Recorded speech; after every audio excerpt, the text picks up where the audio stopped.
नमस्कार दोस्तों, कैसे हैं आप सभी लोग। संभवतः अच्छे होंगे। आज ये सोशियोलॉजी की श्रृंखला में आज हम बहुत ही महत्वपूर्ण क्वेश्चन आप लोगों के साथ शेयर कर रहे हैं, जो कि हर परीक्षा में यूजीसी नेट, आपका यूपी, जीआईसी, जीडीसी, पीजीटी सभी के लिए अत्यंत महत्वपूर्ण सामग्री जो आपके समक्ष प्रस्तुत की जा रही है। चलिए देखते हैं सबसे पहले कौन सा क्वेश्चन निकल के आ रहा है एमसीक्यू रूप में।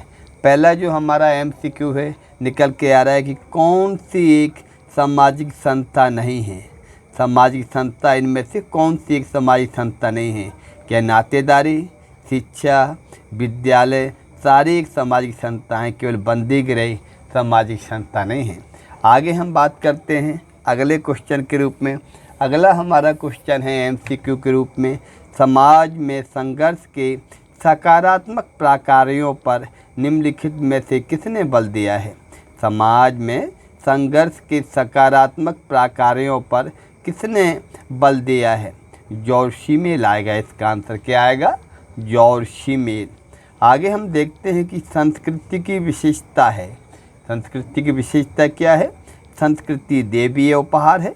संस्कृति समाज के द्वारा निर्मित है। संस्कृति आनुवांशिक विरासत है। संस्कृति पर्यावरण का हेर फेर है। नहीं, इसमें आपका बी सही होगा। संस्कृति क्या है? समाज के द्वारा निर्मित है। आगे हम देखते हैं दुर्खिम के अनुसार मानव अभिकरण किसके द्वारा निरुद्ध होता है। दुर्खिम ने क्या है? मानव अभिकरण किसके द्वारा निरुद्ध होता है? सामाजिक संरचना के द्वारा होता है। चलिए आगे अगले क्वेश्चन के रूप में देखते हैं कौन सा अगला क्वेश्चन निकल के आ रहा है हमारा। अगला क्वेश्चन है आपका, किसने धार्मिक कृत्यों अनुष्ठानों को सकारात्मक, नकारात्मक एवं पापपूर्ण के रूप में वर्गीकृत किया है। इसमें आपका ईमेल दुर्खिम आएगा। किसने धार्मिक कृत्यों अनुष्ठानों को सकारात्मक, नकारात्मक एवं पापपूर्ण के रूप में वर्गीकृत किया है? दुर्खिम ने। गांधी के सत्याग्रह को वेबर की निम्नलिखित में से किस एक सामाजिक क्रिया के प्रकार के उदाहरण के रूप में माना जा सकता है। पहला है आपका नैमित्तिक तार्किक क्रिया, भावात्मक क्रिया, मूल तार्किक क्रिया, मूल उदासीन क्रिया। तो इसमें क्या आंसर होगा? मूल तार्किक क्रिया। आगे हम देखते हैं दुर्खिम के अनुसार विधि समाज के। दुर्खिम के अनुसार विधि समाज के, इसमें ये सही होगा। क्या होगा? श्रम विभाजन का दृश्य प्रतीक। क्या होगा? श्रम विभाजन का दृश्य प्रतीक होगा। आगे हम देखते हैं अगले क्वेश्चन के रूप में क्या निकल के आ रहा है। अगला क्वेश्चन है हमारा, दुर्खिम के अनुसार आधुनिक विधि की प्रकृति क्या है। दुर्खिम के अनुसार आधुनिक जो हमारा कानून है उसकी प्रकृति क्या है? क्या कानून है? क्षतिपूरक है। और अगला देखते हैं, विकसित एवं विकासशील समाजों में अंतर स्थापित करने के लिए प्रतिमान चरों के प्रयोग किसने किया है। विकसित एवं विकासशील समाजों में अंतर स्थापित करने के लिए प्रतिमान चरों के प्रयोग किसने किए हैं? टाल्कन पार्सन्स ने किया है। आगे हम देखते हैं, एक कथन दिया है, कारण दिया है। पहला कथन है आपका, प्रतिमान एवं मूल समाज के निर्माण के मूल आधार हैं। क्या है? प्रतिमान एवं मूल समाज के निर्माण के मूल आधार हैं। कारण है आपका, केवल धार्मिक संस्थाएं प्रतिमान एवं मूल सिखाती हैं। इसमें आपका ए सही है, आर गलत है। ई क्या है? सही है और इसमें आर गलत है। आगे हम देखते हैं अगले क्वेश्चन के रूप में। अगला क्वेश्चन क्या निकल के आ रहा है? अगला क्वेश्चन है, फ्रेटरी सब निम्नलिखित में से किसे निर्दिष्ट करता है। क्या? फ्रेटरी शब्द आपका बहुविवाही इकाइयों में विविध गोत्रों का समूहन। अगले क्वेश्चन के रूप में देखते हैं, किस एक को सी राइट मिल्स ने पावर एलिट में सम्मिलित नहीं किया है। किस एक को सी राइट मिल्स ने पावर एलिट में सम्मिलित नहीं किया है। तीन चीज़ें पावर एलिट ने सम्मिलित की है: राजनीतिक संभ्रांत व्यक्ति, सैनिक संभ्रांत और व्यवसायिक संभ्रांत। सांस्कृतिक संभ्रांत व्यक्ति नहीं शामिल किया है सी राइट मिल ने।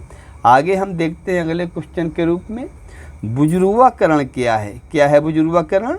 श्रमिक वर्ग में मध्यवर्गीय आकांक्षाओं जीवन शैली की रचना प्रक्रिया।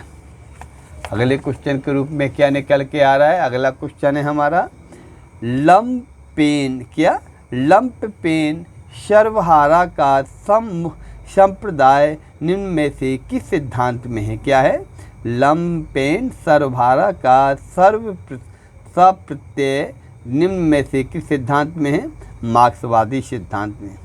अगला क्वेश्चन निकल के आ रहा है कि बेरियर एल्विन ने भारत की जनजातीय आबादी के लिए निम्नलिखित में से किस नीति का पक्ष समर्थन किया था? किसने? बेरियर एल्विन ने भारत की जनजातीय आबादी के लिए किस नीति के पक्ष में समर्थन किया था? इसमें आपका जो सही आंसर है, जनजातीय जीवन शैली में राज्य का कोई हस्तक्षेप ना होता है। क्या कहा है? जनजातीय जीवन शैली में राज्य का कोई हस्तक्षेप नहीं होना चाहिए। और बेरियर एल्विन ने एक और अवधारणा दी है जिससे कि हम राष्ट्रीय उपवन की अवधारणा जानते हैं। क्या जानते हैं? राष्ट्रीय उपवन की अवधारणा। चलिए अगले क्वेश्चन के रूप में देखते हैं। अगला क्वेश्चन निकल के आ रहा है कि कौन सा पूंजीवादी अर्थव्यवस्था का बुनियादी तत्व नहीं है? क्या है? कौन सा पूंजीवादी अर्थव्यवस्था का बुनियादी तत्व नहीं है? सार्वजनिक संपत्ति की रचना। अगला क्वेश्चन निकल के आ रहा है कि वेबर के अनुसार पूंजीवाद निम्नलिखित में से किससे संबंध नहीं है? वेबर के अनुसार पूंजीवाद किससे संबंध नहीं है? उच्च वर्गीय मूल्य के द्वारा संबंधित नहीं है। आगे है अगला क्वेश्चन, किसने मादक द्रव्य व्यसन के परिप्रेक्ष्य में सामाजिक अभिगम के सिद्धांत का प्रतिपादन किया है? किसने किया है? इब्राहिम विल्कन ने। किसने? इब्राहिम विल्कन ने किया है। अगला क्वेश्चन निकल के आ रहा है कि घेट्टो क्या है? घेट्टो है क्या है? घेट्टो किसी निर्जाति समूह द्वारा आबाद वह गंदी बस्ती जो नगरीय जीवन के शेष भाग से पृथक हो। घेट्टो क्या है? किसी निर्जाति समूह द्वारा आबाद वह गंदी बस्ती जो नगरीय जीवन के शेष भाग से पृथक हो। कोई शल्य चिकित्सक, अगला क्वेश्चन क्या निकल के आ रहा है? कोई शल्य चिकित्सक अपने मरीज की शत्रु के उकसाने पर उस मरीज के पेट में कैंची छोड़ देता है। शल्य चिकित्सक का कृत्य क्या कहलाएगा? ये आपका क्या लगा? श्वेत वसन अपराध कहलाएगा। क्या कहलाएगा? श्वेत वसन अपराध कहलाएगा। अगले क्वेश्चन के रूप में देखते हैं। अगला क्वेश्चन है आपका, किसने कहा है कि अपराध एक सामान्य घटना है? किसने कहा है कि अपराध एक सामान्य घटना है? इमाइल दुर्खीम ने। किसने कहा है कि श्रमिकों का कोई देश नहीं होता? किसने कहा कि श्रमिकों का कोई देश नहीं होता है? ये आपका कहा है? V.I. लेनिन ने कहा है। किसने? V.I. लेनिन ने। The challenge of world poverty पुस्तक किसने लिखी है? गुन्नार मिल्टन ने। किसने लिखी है? गुन्नार मिल्टन ने। कौन सी? The challenge of world poverty, Gunnar Milton ने। अगले क्वेश्चन के रूप में देखते हैं, पूर्व औद्योगिक समाज की अवधारणा किसके द्वारा प्रस्तावित की गई थी? एस जोबर्ट द्वारा। किसके द्वारा? एस जोबर्ट के द्वारा प्रस्तुत की गई थी। अगर ये जोड़ियाँ देखिए, जोखिम भरा समाज, भगोड़ा समाज, तार्किक समाज, नागरिक समाज। सबसे पहले आपका जोखिम भरा समाज, इन पे एंथोनी गिडिंग्स आ जाएगा। भगोड़ा समाज, भगोड़ा समाज में उल्रिच बेक है आपका। तार्किक समाज में आ जाएगा मैक्स वेबर।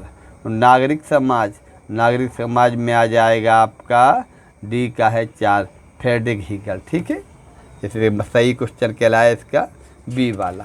चलिए आगे देखते हैं। अगले क्वेश्चन के रूप में क्या निकल के आ रहा है कि जनजातियों में युवा संगठन कहलाता है। जो जनजातियाँ होती हैं, जो उसमें युवा संगठन होते हैं, क्या कहलाते हैं? डॉर्मेट्री। क्या कहलाते हैं? डॉर्मेट्री।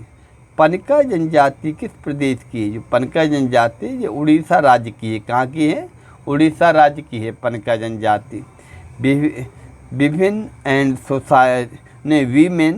Society in India. क्या है? Women and society in India पुस्तक किसकी है? नीरा देसाई और मैत्री कृष्णा की। किसकी? नीरा देसाई और मैत्री कृष्णा की है। आगे हम देखते हैं, वर्ष 2011 की जनगणना के अनुसार भारत में महिलाओं की साक्षरता का प्रतिशत क्या था? 65.46। कितना था? 65.46।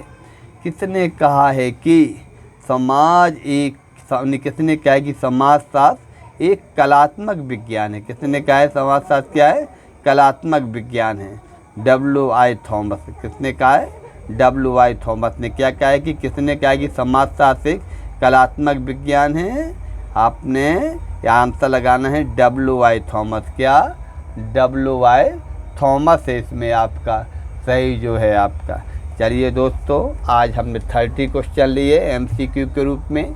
कल फिर लेते हैं अगले MCQ के रूप में। प्रतिदिन आपको 25-30 क्वेश्चन बड़े लेटेस्ट बड़े अच्छे क्वेश्चन आपको शेयर किए जाएंगे, जिसको आप भले भांति अध्ययन करिएगा। तो आज हमारा जो महत्वपूर्ण है 30 जो क्वेश्चन थे वो निकल के आए हैं वस्तु टाइप के। इनका आप गहन अध्ययन करें, मनन करें। मिलते हैं अगले वीडियो में। वीडियो समाप्त करने के पहले आपसे निवेदन है कि चैनल को सब्सक्राइब करें और लाइक का बटन दबाएं और आपका बेल आइकन की घंटी निश्चित रूप से दबाएं, जिससे आपको सारे नोटिफिकेशन मिलते रहें समय समय पर। धन्यवाद दोस्तों, मिलते हैं आपसे अगले वीडियो में। नमस्कार।